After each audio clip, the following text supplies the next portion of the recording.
A word from the word within. මම සහෝදරි ආශාන්ති. අද දවසෙත් අපි කතා කරන්න යන සරල විග්‍රහයේ මාතෘකාව වන්නේ ශුද්ධාත්මයාණන් ආරම්භ වන්නේ කොතනින්ද? උන්වහන්සේ ක්‍රියා කරන්නේ කෙසේද?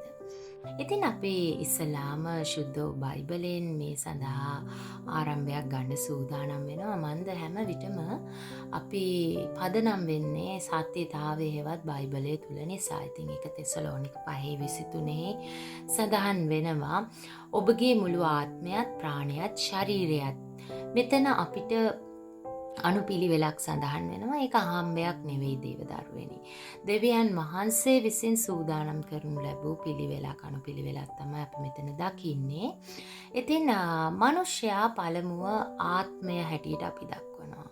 ඉතින් මේ ආත්මය තමයි කෙනෙක් දෙවියන් වහන්සේ සමගම ඍජුවම සම්බන්ධ කරන කොටස හැටියට අපි දක්වන්නේ. ඉතින් දෙවනුව ප්‍රාණය මේ කොටස තුල තීරණය ගැනීම සිද්ධ වෙනවා සහ කැමැත්ත ඒ වගේම මනස සහ හැඟීම් කියන කොටසුත් මේකට අයිති වෙනවා. ඉතින් තුන්වෙනුවට අපි ශරීරය මේ තුල දැනටමත් තීරණය කර ඇති දේවල් ක්‍රියාවට නැංවීම සිද්ධ වෙනවා. මේක හරියට උපකරණයක් වගේ.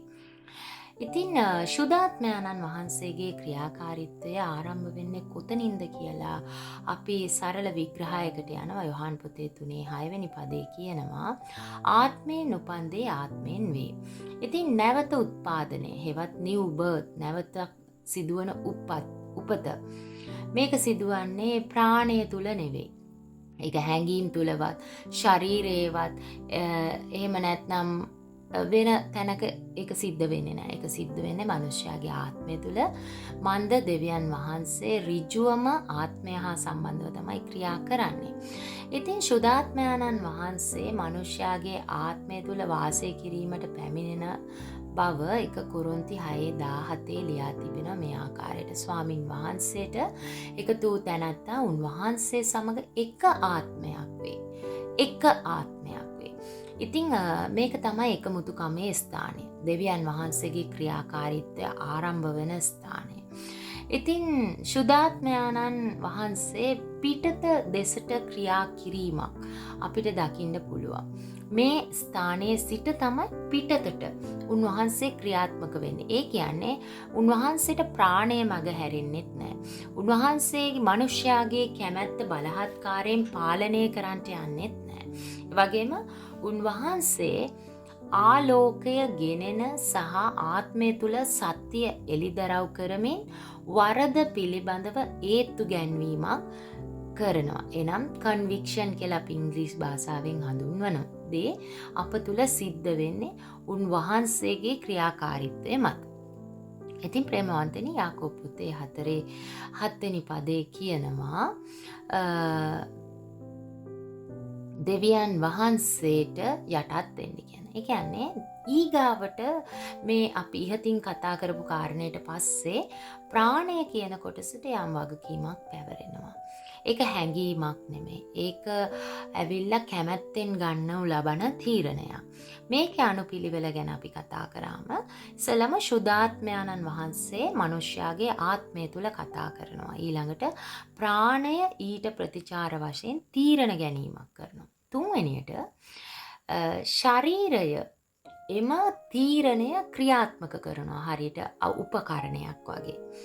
ඉතින් දෙවියන් වහන්සේගේ පිළිවෙල කවදාවත් ශුද්ධාත්මයාණන් උල්ලංඝනය කරන්නේ ඒක වෙනස් කරන්නේ ගලාති පොතේ 5:16 කියනවා ආත්මයාණන් වහන්සේ තුල හැසිරෙන්න කියලා.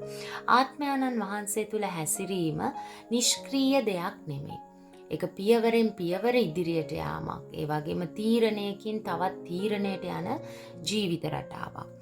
ඉතින් මේක ප්‍රායෝගිකව අපි අදාළ කරගන්නකොට මේ සත්‍යතාවයේ දෛනිකව ජීවිතේ ක්‍රියාත්මක වෙන්න අවශ්‍යයි. ඉතින් සෑම දිනකම අපේ ජීවිතේ විවිධ තෝරා ගැනීම් වලට මුණ දෙන්න වෙනවා. ඒ වගේම අපිට එක නානාවිධ සිතුවිලි හැඟීම් ඇති වෙනවා. ඒ අනුව පීඩන තත්ත්වයන් අපේ මනස තුල ශරීරය තුල අඩු වැඩි වෙනවා. ඉතින් ප්‍රශ්නේ වෙන්නේ අපිට දැනෙන දේ කුමක්ද කියන එක නෙමෙයි ප්‍රේමවන්තයනි. ප්‍රශ්නේ වෙන්නේ පහසුම දේ කුමක්ද කියන එකත් නෙමෙයි. සැබෑ ප්‍රශ්නය දෙවියන් වහන්සේ තම වචනය තුලින් ශුද්ධාත්මයන්න් කරන කොටගෙන අපට පෙන්වා දී ඇත්තේ කුමක්ද කියන එකයි. ඉතින් එම අවස්ථාවේදී අපේ වගකීම පැහැදිලි. ඒ වගේම ඔබගේ කැමැත්ත තුල කියන්නේ ප්‍රතිචාර දැක්වීම සිදු වේ යුතුයි. එහෙනම් ඔබ දෙවියන් වහන්සේට යටත්ව තීරණය කළ යුතුව තිබෙනවා. ඔබට කීකරු වීමට සිතෙන්නේ නැති වෙන්න පුළුවන්. සමහර වෙලාවට අකීකරු වෙන්න හිතෙනවා අපිට. අපි මිනිස්සුෝ නිසා. ඉතින් ඔබගේ හැඟීම් වලට විරුද්ධව කටයුතු කරන්න අපිට හිතෙනවා. තර්ක කරන්න, ඊට එරෙහි වෙන්න ඒක විය හැකි.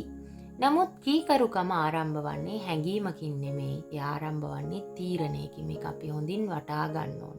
ඉතින් දෙවියන් වහන්සේ එළිදරව් කර ඇති දේට අනුව ඔබගේ කැමැත්ත නිරන්තරයෙන්ම එකඟ කර ගැනීමට තෝරගන්න විට යම් වෙනසක් අපි තුල සිදු වෙන්න පටන් ගන්නවා. ඉතින් ඔබගේ මනස අලුත් කරනවා. ඒ වගේම හැඟීම් පාලනයට යටත් වෙනවා. ක්‍රියාවන් විනයගරුක වෙනවා. මෙලෙස අපි දෙවියන් වහන්සේට ශුද්ධාත්මයන්න්ට අපේ ජීවිතය තුළ ක්‍රියා කිරීමට ඉඩ දෙන අවස්ථාවේදී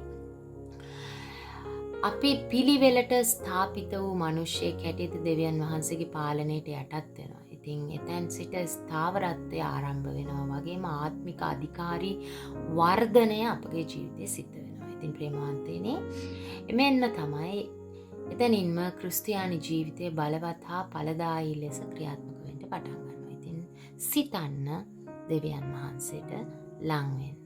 ජේසු පිහිටයි.